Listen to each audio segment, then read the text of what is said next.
An unlikely ally, a prominent businessman supports NAPE's tentative deal.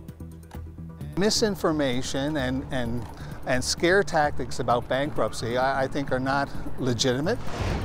The director of Jason Momoa's latest film falls for Newfoundland. When I saw photos, it was an easy decision, a no-brainer, as Newfoundland's a gorgeous place. Our latest system tracks into Labrador tonight. Blizzard warnings, winter storm warnings in effect there. The island will see rapid temperature rise tonight and then falling tomorrow. The details are coming up. Let's get to our top story. NAPE has raised the ante in its dispute with the St. John's Board of Trade. The union launched a campaign today that calls on businesses throughout the province to show their support for public sector workers or risk a boycott. As Here Now's Terry Roberts reports, it's the latest salvo in a tense few weeks on the province's labour front. This is a clear message to St. John's Board of Trade. You poke the bear, this bear can do more than growl. If you're a business owner in this province, NAPE wants you to display one of these on your front door. Otherwise, you might feel it on your bottom line. Let me know who's not supporting my services, and I really don't want to do business with those individuals. This restaurant owner was the first to display a decal today, just days after a group of 40 mostly NAPE members canceled a reservation because of his connection to the Board of Trade. I'm just a middleman or a small business owner just trying to survive. Barry Bennett does not want to take any sides, says times are tough and he can't afford to be boycotted. You're talking maybe tens of thousands of people. It's a strong organization, and same with the Board of Trade members, it's a strong organization. Feel like I'm just caught in the middle. This is about government maintaining the ability to manage its affairs. The campaign is in response to criticism from the Board of Trade about a tentative agreement between NAPE and government. More specifically, a clause that prohibits government from large-scale layoffs in order to deal with the deficit. Earl says union members are furious at the board's interference. Do you support Dirty Keating, or do you actually support people that work for Newfoundland and Labrador and Services? And clearly the message that we've gotten, messages from our members, is they don't want to do business with somebody, number one, that's opposed to them. NAPE has written letters to more than 24 companies that do significant business with the union. Those companies have until the end of the week to demonstrate their support for public sector workers. Otherwise, Earl says the union will take its business, in some cases several $100,000 a year, elsewhere. If an organization targets our membership, we are going to respond with the full might that we have as an organization. Results of the ratification vote are expected to be known on Wednesday, but Jerry Earl says there's very little mystery about how NAPE members are feeling. He says criticism from the St. John's Board of Trade has all but guaranteed strong support for the contract. Terry Roberts, CBC News, St. John's. Now, the St. John's Board of Trade declined our request for an interview to comment on this campaign. Later on Here and Now, you're going to hear from a successful leading businessman who says the NAPE deal is a good one for the province and there's no need for the Board of Trade to panic. A small community on the West Coast is still under a state of emergency tonight. 200 homes have no running water in Howley. Here Now's Colleen Connors was on the scene today and learned the lack of water is bringing the community together. A community in crisis. Volunteers with the fire department and the town build a tarp shelter and cut holes in the ice for the diving team. The goal? Fix a valve in the water intake pipe that's possibly cutting off the water supply to about 200 homes. The intake is down in an 8-foot screen box, 4 feet that is in the mud. So our plan of attack is to, as a flexible hose there, cut that off and put a new check valve in and then free float it on top of the water until we get back in the spring and get the cage rebuilt. Certainly no easy task in this weather. Divers will brave the frigid temperatures and hopefully fix the valve before pipes start freezing underground. While crews work away, the community east of Deer Lake has come together in a big way. The Howley Shopping Centre is still open to the public, with shelves and coolers stocked with goods. A community centre is buzzing with volunteers handing out water, moose soup made this morning, sandwiches, and fresh apple and peach pie. All these bottles of water are for drinking. And most residents have buckets at the end of their driveways, waiting on refills. Yeah, we keep going. We keep bottled water to the residents.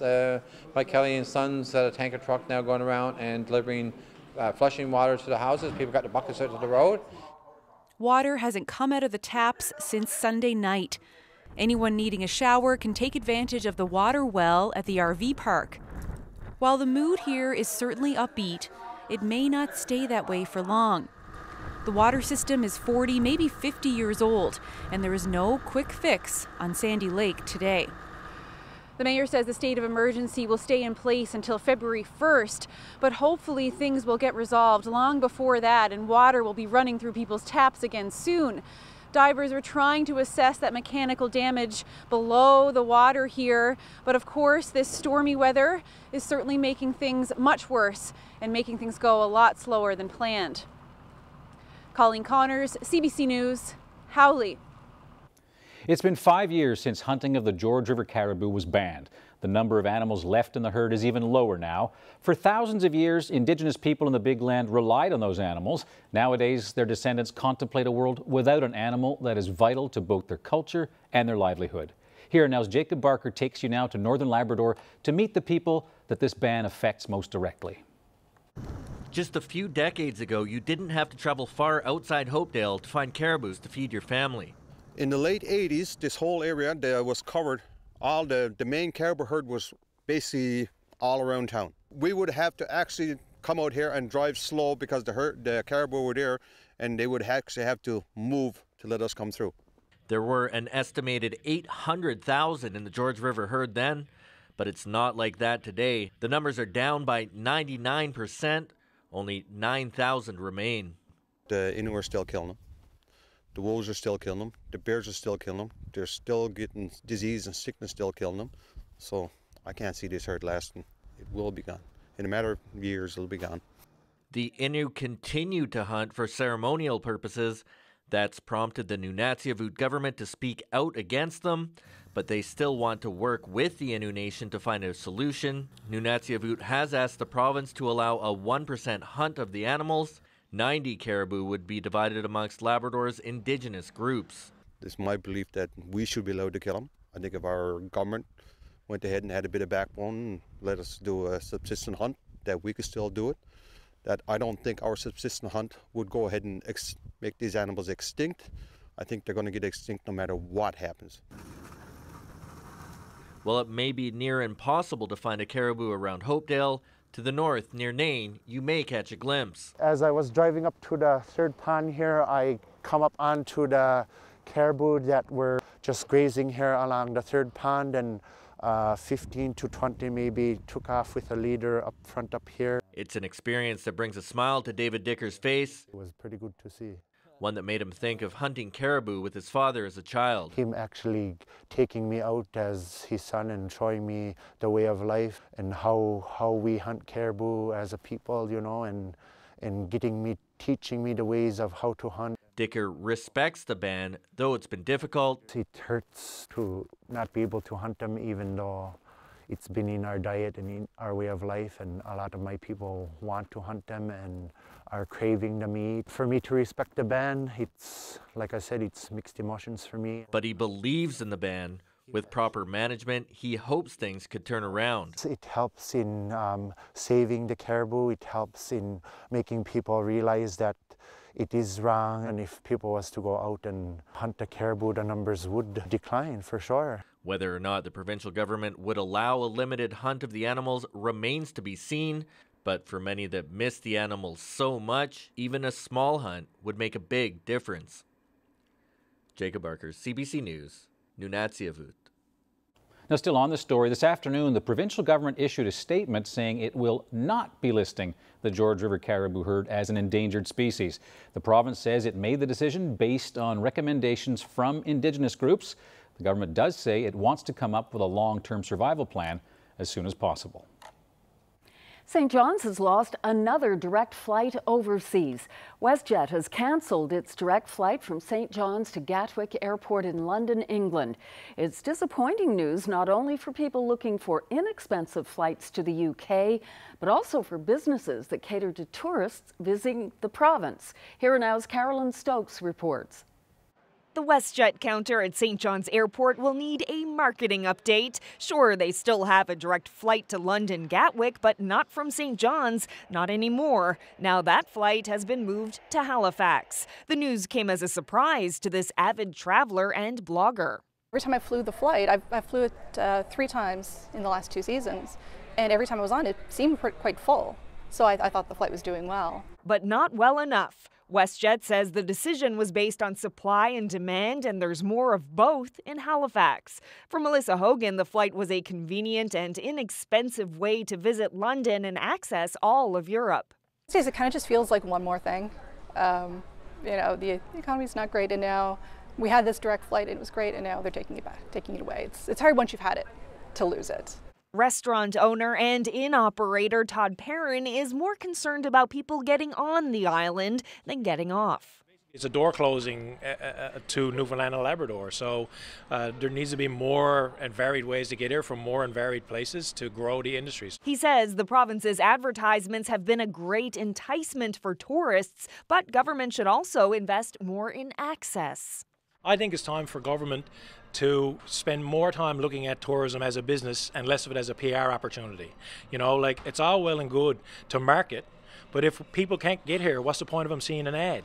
Government's goal is to grow tourism to a $1.6 billion industry by 2020. But the tourism minister says they can only do so much. But ultimately, these decisions are made by the airlines. It's an industry decision that's driven by their business case. We can work with the authority to help with marketing and promotion and the incentives to work with them. But every case is different, and they make that on a case-by-case basis. It's not well enough to say, oh, it's a private business and they couldn't make a go of it. You know, if we said that right across Newfoundland and Labrador, we would have shut down a long time ago. You know, so we need to make smart investments of time, energy, and money to grow what is a huge potential for the future. And this may not be the only bad news. The St. John's Airport Authority says WestJet has also decided to cancel its direct flight to Ottawa. Carolyn Stokes, CBC News, St. John's. Well, it's disappointing news for many, as Carolyn was indicating. Of course, Ryan is joining us now to talk about the weather. Yeah, it was kind of messy this morning, Ryan, but you called it. I was out there snow blowing, thanks to you. Thank you. But you were right. Well, it was messy. I'll take one. In the list of many that goes on. You blow the next one. You remember this one, okay? Yeah. Why don't we start with the warnings, which have, Debbie and Anthony, been expanded to Labrador, and that's where we have our winter storm warnings, our blizzard warnings, and of course the extreme cold warnings are in effect for western Labrador. The blizzard warnings in effect for Goose Bay and all the way up the coast to Hopedale, and the winter storm warnings in effect for the Straits down towards the blowing snow advisory for the Straits, that is, and Norman Bay to Lodge Bay under that winter storm warning. Now, wind warnings are in effect for Port aux Basques, some gusts to 100 kilometers per hour set for tomorrow, and we also have rainfall warnings, and this is one of the areas I'm most concerned about, Burgeo to Ramea and across to Conegra. This is the GEM regional, this is a Canadian forecast model, one of many that is showing a 50+ millimeter bullseye here from Burgeo to Ramea to Conegra tonight. And that coast of bays, that Conegra Peninsula, I think will be the bullseye. Local amounts here could top 80 millimeters or perhaps even a little bit more locally. The Burin Peninsula, still a risk of getting into some of those 50 millimeter plus amounts, but it looks like the bullseye will be just west of that Burin Peninsula. And again, Conegra appears to be at most risk there for that 50 plus. So it's going to be the rain, the story in the southeast tonight. Snow and ice continue for the northwest half of the island with some ice pellets and freezing rain mixing in tonight, even up towards the northern peninsula. And by tomorrow morning in the Straits, 15 to 25 centimeters now for the southeast parts of Labrador, and amounts will drop off quickly for central parts of Labrador. And we'll talk more about this in a complete timeline coming up in just a few minutes. Debbie? Thanks, Ryan. Now to the first-degree murder trial of Ann Norris. The words odd, vacant, distant, and lost were all used and repeated today to describe Norris' demeanor in May of 2016, the month she killed Marcel Reardon with a hammer. Here Now's Glenn Payette reports. The evening before Ann Norris killed Marcel Reardon, she went into the Walmart on Topsail Road and bought a hammer and a knife. Norris was still in the store after closing time. Today, one of the managers testified that when she approached Norris, she looked really distant, kind of lost, not all there. A cashier from that night said Norris had an empty drink container, a Kool-Aid jammer in her mouth. She was caught on video at the nearby orange store with what could be the same one. The cashier said it seemed odd, unusual. At the time, Norris was no kid. She was 28. The cashier said at one point Norris looked at her like she was seeing a ghost.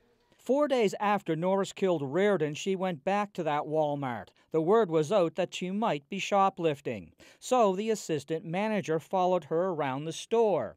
He said he confronted her when she tried to leave with a backpack without paying. He said she just smiled, that it was creepy, and she dropped the pack and went back into the store. He testified that Norris said he had done something to a computer because her debit card wouldn't work. Another staff member said that when he looked at her, it seemed like there was no one home, and she was talking to herself. He said he wondered if she was mentally ill. It was also learned that when Norris was arrested that day and charged with Reardon's murder, she did ask to speak to a lawyer. While obviously the Walmart employees aren't mental health professionals, their testimony could help the defense. It's arguing that Norris isn't criminally responsible for Reardon's death, claiming she was suffering from a mental disorder at the time. Glenn Payette, CBC News, St. John's. Well, turning to other news now of the sports kind, Stacey Curtis has recorded her first loss at the Scotties Tournament of Hearts. The Newfoundland and Labrador skip faced Team Canada this afternoon and came out on the losing end 8-5. Despite that loss, though, of course, no one likes to see a team that's undefeated lose. The team is still tied for first place alongside Team Canada and Alberta. They all have records of four wins and 1 loss. Well, yesterday, when Stacey Curtis was still perfect at 4-0, she talked to reporters about her team's performance. 4-0, how does that feel? It feels great. It's kind of a little surreal right now. You know, we had a really great game just now against Alberta. They're a really tough team. We figure they're going to be in the mix at the end of the week, so we came out and we played well, and I'm really proud of the girls. Yeah, what was the attitude this morning? Obviously, 2 3-0 teams. You guys there must have been a little extra jolt of adrenaline going out there. You know what? You don't really need an extra jolt of anything to play here at this level. We're always up for all the games, and we're really excited to be here, and we're really excited with where we are, but we've still got a long way to go. Coach Trickett took you out last night and made you throw a few rocks, and it was a good tune-up from what you were saying. Yeah, absolutely. You know, we had a couple games yesterday, and I wasn't throwing quite as well as I wanted to, so went out, had a little bit of extra practice, and it never hurts. 7 in a row now if we go back to last year's Scotties, and that's a pretty good ride. And what's going right? What do you think is kind of the thread that links all of these victories? I'm not sure if there's one thread. You know, our team dynamics is just fantastic, and you know, we just continue to pick each other up, and you know, continue to believe that if we don't make a shot perfect, we'll make the next one. So yeah, just trying to keep the roll going. And having fun. And having fun. We like to laugh, in case you haven't noticed.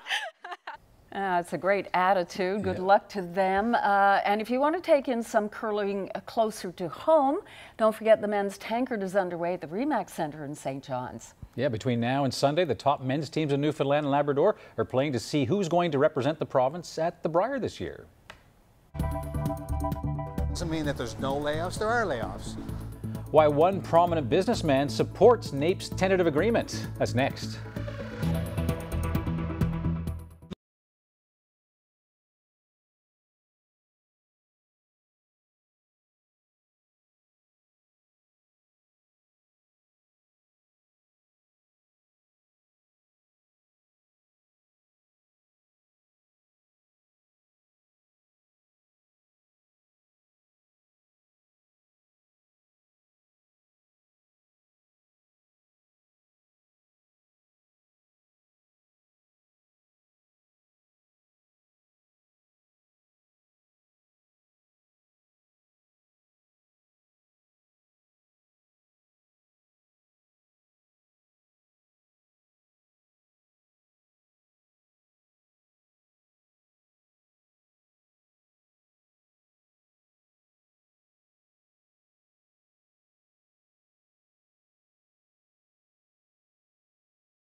Our top story earlier, Terry Roberts reported on how NAPE is playing hardball against the St. John's Board of Trade.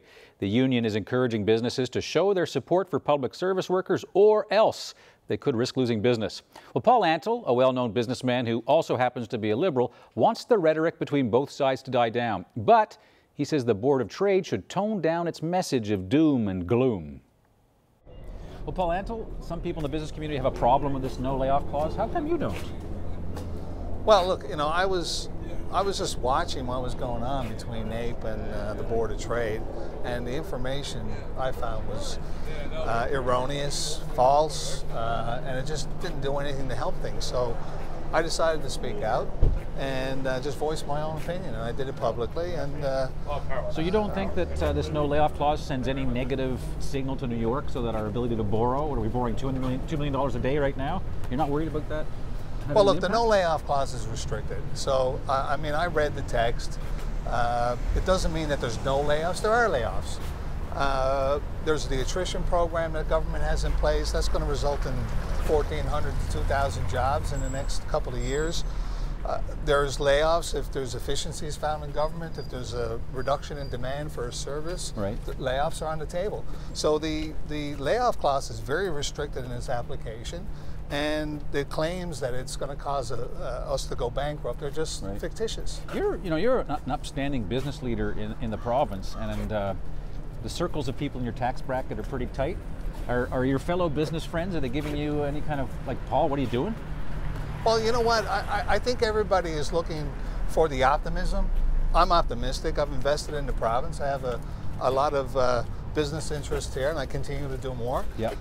We'd like to see things be better. I mean, government does have a spending problem. We know that. Our debt is too high. Muskrat Falls is coming. There's major issues that we need to tackle. But I think we can do that collectively. Union, the government, and private sector together. And we've got a lot of brilliant people here. I think we can find solutions together. But nonetheless, as you know, there are the Board of Trade, the Employers Council, a lot of business people not as optimistic about this whole thing as you. So are you talking Paul Antle, the businessman, or Paul Antle, the Liberal?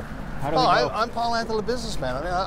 I mean, I do have a political stripe, and I'm not hiding that. Yeah. But I mean, the fact is that we have a lot of great things that are happening. There's a lot of opportunity here, and misinformation and scare tactics about bankruptcy, I think, are not legitimate, especially when it's involved surrounding a collective agreement. I mean, that's just ridiculous in thought. All right, well, I guess we'll figure out things after the next budget. Well, the next budget, yeah, we'll see. Okay, Thank you. Paul. Thank you. Wave. Oh my gosh. Oh, what's your dog's Buttons name? the puppy to the big screen. Buttons. Every time he meets new people, that's what he does. Meet the Hollywood director who filmed Jason Momoa's new movie right here in Newfoundland.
by Newfoundland and Labrador tourism. 5,000 kilometers of groomed trails are waiting to be explored. Embrace winter today.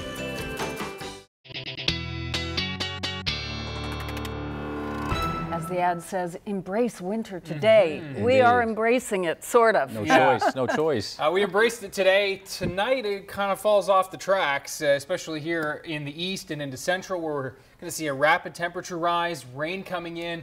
But before we get to the weather forecast, did you guys know there's a new children's book out? Oh, really? And one that you might want to pick up.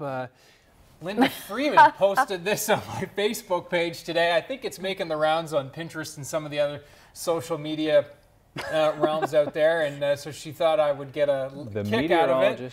You're not at all offended? No, not at all. I'm hoping that it wasn't a knock on me, but I'm taking it as a laugh anyway. No, it was intended for Eddie. Don't worry about it. So anyway, it might be one you want to pick up for your kids. Yeah. A story of exaggeration and deceit is the best part about that one.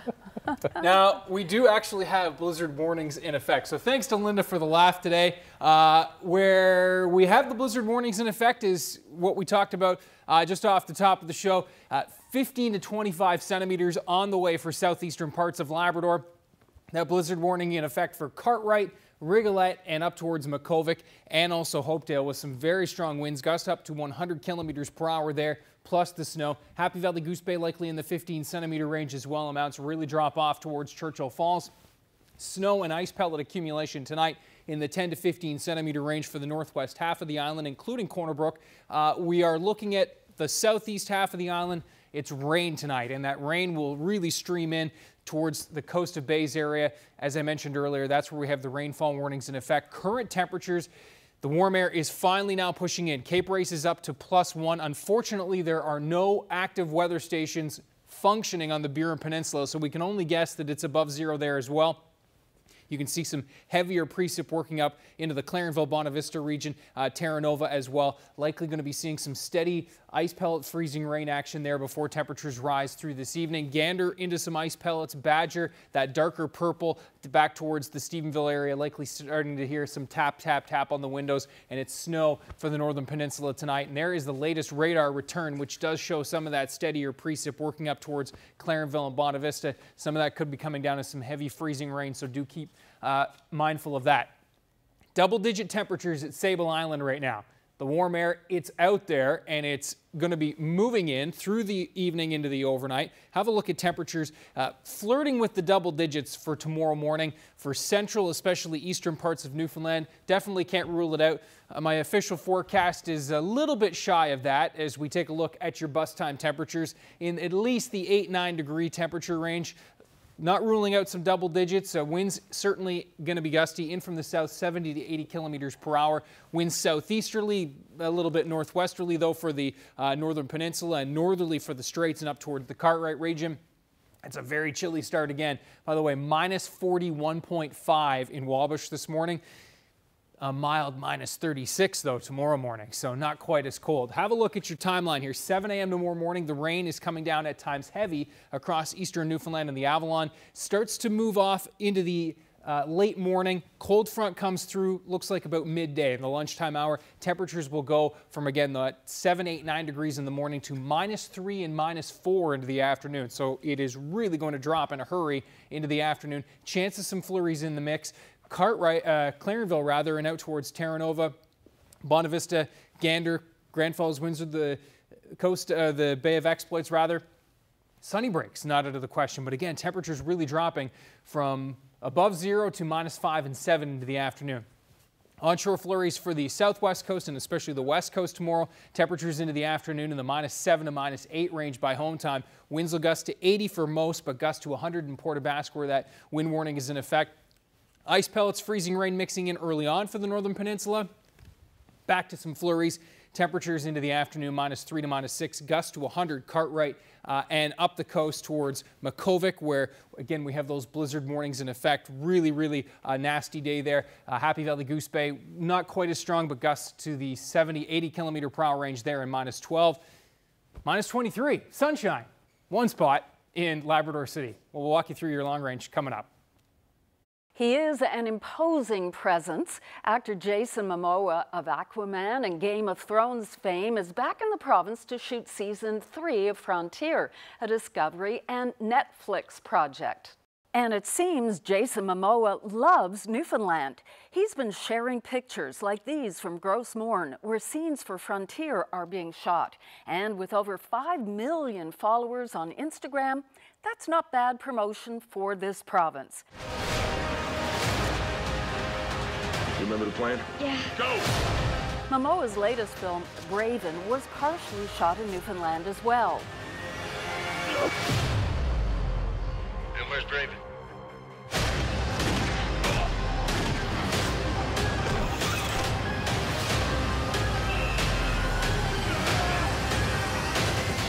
The movie is soon set for release, and we reach the director Lynn Oding in Los Angeles. Well, welcome back virtually, Lynn, to snowy Newfoundland. Thank you, Debbie. Thank you. When were you here shooting this film, by the way? We began scouting and pre-production in Newfoundland in November of 2015, and we finished end of January 2016. So we were there about for 3 months. Before we talk about Braven, just tell us a little bit about your work in the film business. I started off going to film school back in, I finished film school in 2001. Around that time, I was competing in mixed martial arts, and there was only one TV show in Texas where I grew up, and that was Walker, Texas Ranger. It was a Chuck Norris crime fighting series, and so I sent my mixed martial arts video to them, and I started working for Chuck, doing martial arts and fight scenes with him. And then from there, it branched off into stunts and other films in Los Angeles and in Hollywood. And, you know, I did stunts for quite a few years. And then in 2011 to 2014, for about 4 years, I was a stunt choreographer for movies such as The Equalizer, Straight Outta Compton, and a bunch of other films, Olympus Has Fallen. And so from there, I started making short films all along. And then Jason had contacted me about directing this film, as it was a heavy action picture. Okay, tell us about Braven. The trailer looks, as you said, heavy action. Yeah, it's a cool film set in beautiful Newfoundland, but I think the film actually takes place somewhere in the Canadian border. But Newfoundland is just such a stunning backdrop and a stunning city, and so that's where we shot. And you know, I hope audiences like the film, and it's a family drama at its core, but there's also a lot of cool action set pieces, which is great because that's what Jason excels at. And did Jason really influence your decision to come here to shoot in Newfoundland? Well, he was already filming Frontier there, so it made sense for us to film there. And I think the reason they filmed Frontier there is because that's where the director of Frontier is from. So that's my understanding. I'm not exactly sure, but when I saw photos, it was an easy decision, a no-brainer, as Newfoundland's a gorgeous place. So what was your experience like working in Newfoundland, being on the ground here, and did you work with the locals in the film industry here? Yeah, we did. We worked with a lot of the crew members, most of them from the TV show Republic of Doyle, which I'm sure you guys are familiar with. Absolutely. Yeah, and it was great. I had a wonderful experience. I'm from Texas originally, which is hot, and sunny SoCal, which is warm. And so it was my first experience gearing up with the Canadian Goose and all the snow gear. But I adjusted quickly and had a great time. You mean you didn't have a fur coat? No, I didn't have anything when I sweaters and a jacket, but the producers got me a Canadian Goose pants and boots and jacket right away, so I didn't die of hypothermia. Yeah, something you really need here in the dead of winter for sure. You are, as you say, out in sunny California now. You're networking with others out there in the film business. Does Newfoundland come up as a potential location for other projects? Potentially, yeah, for sure. You know, I think there's places like Newfoundland or other parts of the world that people don't know of yet, but I'm sure when this movie comes out, a lot of people will see the stunning backdrop and go on the internet and say, where was that shot? And then as soon as they find out it's Newfoundland, that will be on their consideration list for places to film. So it's very possible that more film productions will head that way. That would be really good for the local industry here. So, Lynn, when do we get to see Jason Momoa and Braven on the big screen? I'm not sure the release date in Canada, but I know it comes out on theaters on February 2nd, this coming Friday. And so internationally and domestically in the U.S. For Canada, it may be the same. That information's on the internet, but it probably is this Friday, I'm assuming, as well. And you're pretty excited about it, I guess. Yeah, I'm excited about it. It's going to be a fun film, and I think audiences are going to see Jason kicking butt, and then I think everyone can relate to a father who, at the end of the day, just wants to protect his family who's in danger. And so that's a sort of a universal theme that transcends all cultures. Lynn Oding, thank you very much for joining us all the way from Los Angeles. Thank you, Debbie. Have a great day. And you too.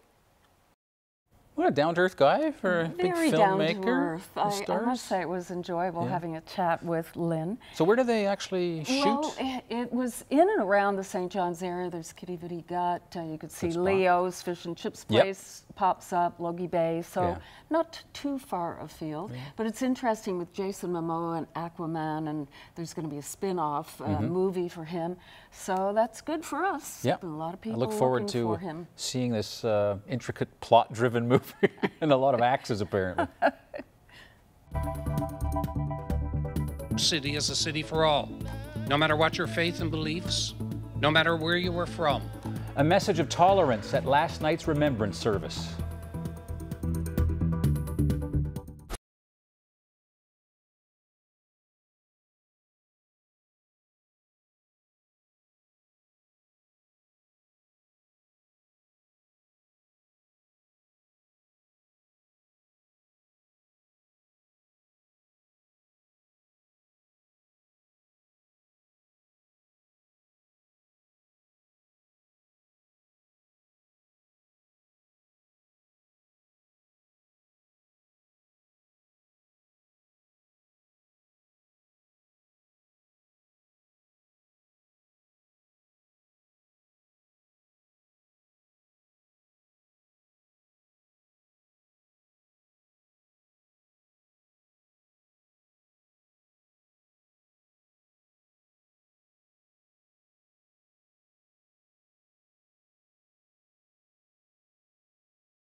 Welcome back. The Muslim community in St. John's and its supporters gathered on Logie Bay Road yesterday for an emotional service. And Here and Now was there live last night for part of a vigil that marked 1 year since the deadly mosque shooting in Quebec City. 6 men were killed, 19 others were injured.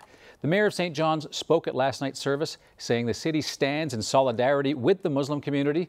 Here's more. أعوذ بالله من الشيطان الرجيم. The 6 victims are Azadeen Sufyan, Mamadou Tanubari, Khalid Belkacemi, Abu Bakr Tapti, Ibrahim Abadi, Abu Abdul Karim Hassan. أيها الذين آمنوا استعينوا بالصبر والصلاة. Today, your presence here not only highlights but also signifies that how traumatic that tragedy was, which had shaken the soul of the nation to the core. يقتل في سبيل الله أموات. This tragic and unspeakable shooting was an act of hate, and we stand strong in solidarity with the Muslim community to show that this will not be tolerated. On behalf of City Council, I think it is important that you know that our city is a city for all, no matter what your faith and beliefs, no matter where you are from. All people are welcome and all cultures are celebrated in the city of St. John's. أولئك عليهم صلوات من ربهم ورحمة وأولئك هم المهتدون. صدق الله العظيم. Well, cheering for the home team, Carl English goes back to school. To a warm welcome.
Let's meet our young athlete of the day. Here is 7-year-old Riley Burry of Germain. Riley is in his second year of minor hockey with the Marystown Mariners. Riley also enjoys playing softball as well as ball hockey during the summer months. Way to go, Riley. You're today's young athlete of the day. Well, a few members of the St. John's Edge, staying with some sports here, went back to school today, but they were hitting the court, not the books. They took on the students at Opticon Pond Elementary in Paradise. Here now's Jeremy Eaton was there. Let's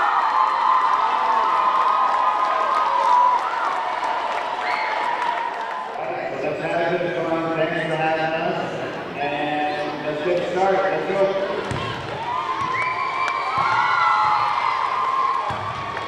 We're out here playing a game with a lot of kids, a couple of Carl's kids, But, you know, it's always great to give back to the community. I always had idols growing up, you know, even high school kids. I looked at them when they were on varsity like, wow, I want to be them one day. And so just giving back to these kids and giving them that experience that I had when I was young is just amazing.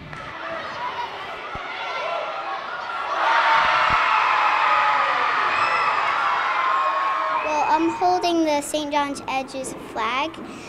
A few of the team's teammates came to our school today, and I just brought my flag because I thought I could just cheer for them. Let's go, Edges! Let's go! It made me feel very excited. This is the first time I played with the Edge team, and it was really exciting. I got to play with the St. John's Edge. It was so fun.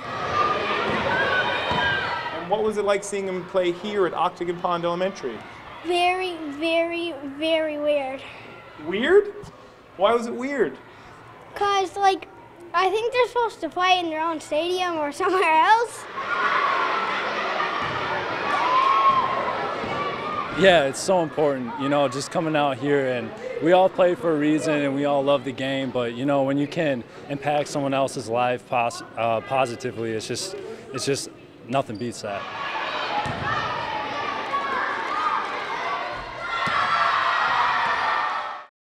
The weather update is brought to you by Belltone Hearing Service St. John's, helping the world hear better.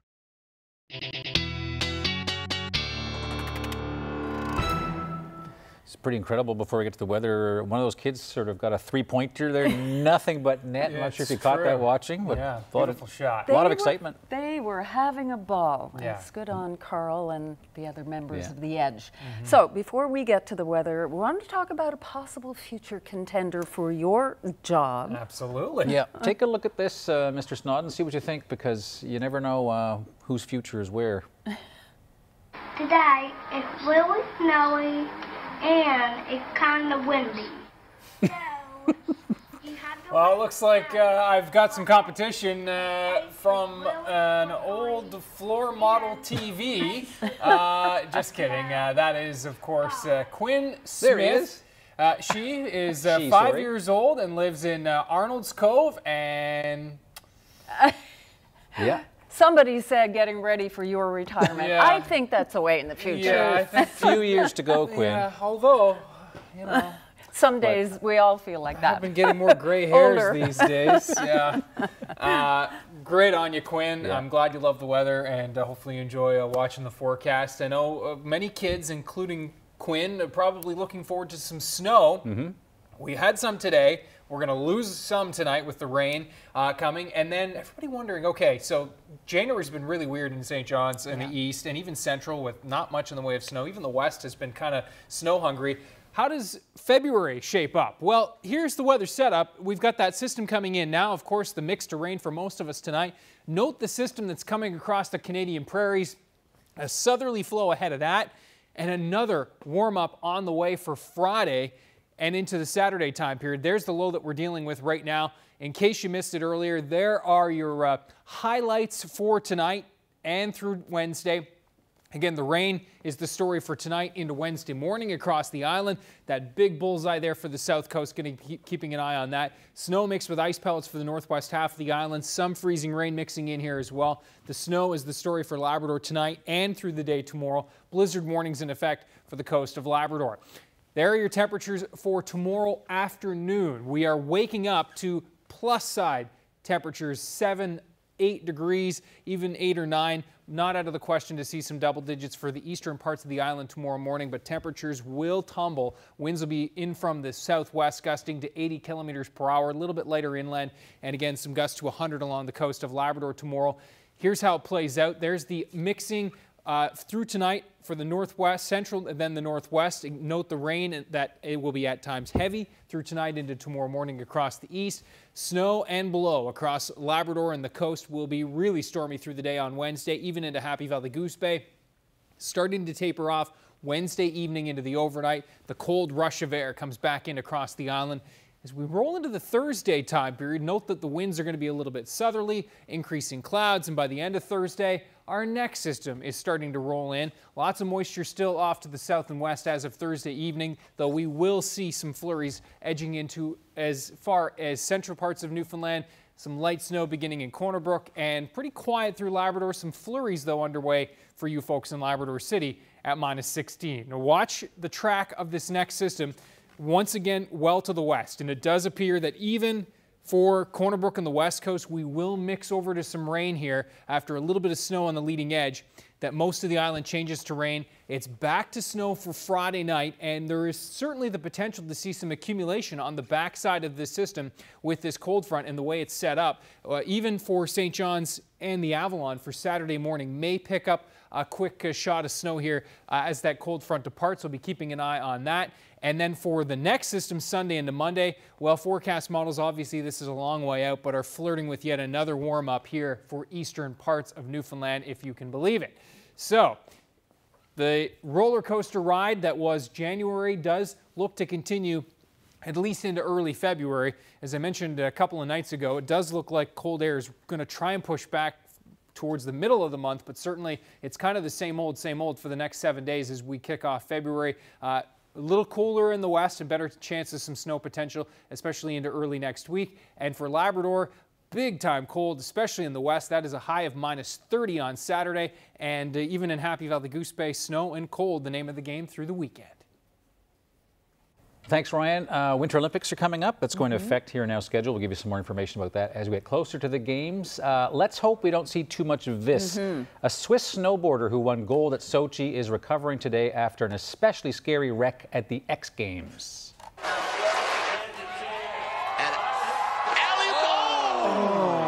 Right. That's bad. That's Yuri Podlakovic, better known as iPod. That's easier to say. Now, medical personnel took about 20 minutes to stabilize him, eventually strapping him to a sled and taking him to hospital. Despite how bad that slam looked, officials say he only has a broken nose. That's incredible. Just a broken nose from him. That really looked serious. It's unclear right now if he'll still defend his half-pipe gold in Pyeongchang once those Olympics get going.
And welcome back, everyone. Well, a hardy group of Ottawa-based divers are plunging into the record books. They have set a world record for deepest ice dive. They broke through the surface of a lake in Bon Echo Provincial Park and smashed through the previous record, nearly doubling the depth to 132 meters. Now, beautiful shots down there. The team chose this particular site because it's very close to some indigenous pictographs, and they think there just might be some artifacts at the bottom of the lake. Now, they didn't turn anything up this time around, but this was just the first of many such dives, and so we'll be keeping our eyes on them to see just what they uncover in that deep and no doubt frigid water. It's a long way down. You have to have nerves of steel to do that. Absolutely, it's a long way. And cold. Frigid. I once did a polar bear dip in Ontario, which was literally, you know, where they, you know, obviously a freshwater lake, so they cut the hole out of the ice, remove the ice, and then you jump in. Once and only. And then, of course, when I got here, I was challenged to go and jump into Topsail Beach, I guess it was, in October. That was cold too, but not quite as cold as that Great Lake. Where, not quite. The freshwater lake where I literally just froze, and then they pluck you out like this, put you in a hot tub. Yeah. Not for me. I don't like the cold. Yeah, that's right. Have a look. Yeah, that's okay. Yeah, I know, Roddy. I do. Roddy giving me the heads up. He said, "Where's the guess?" There's no guessing. I'm just giving it away here tonight. But our beautiful viewer picture of the day is from Topsail Beach. Stacy Tuttle, thank you very much for the wonderful picture. And you noticed a little bit of ice there. I thought there was the splash when you actually jumped in there. Yeah, that's right. I go, actually, you just gave it away. I go swimming every morning at Topsail Beach, rain or shine, 365. That's very pretty. Yeah, lovely. Thanks very much, Stacy. And I wonder, Stacy, living in that area, it's a beautiful view, no matter what time of the year it is. It's a great beach, too. For sure. Anyway, I guess keep the pictures coming. Absolutely. Facebook.com/Ryan.Snoddon. So many great pictures, and like you said, keep them coming. Thanks for being with us, everyone. Have a great night, and we'll see you tomorrow. Good night, everyone. Bye now.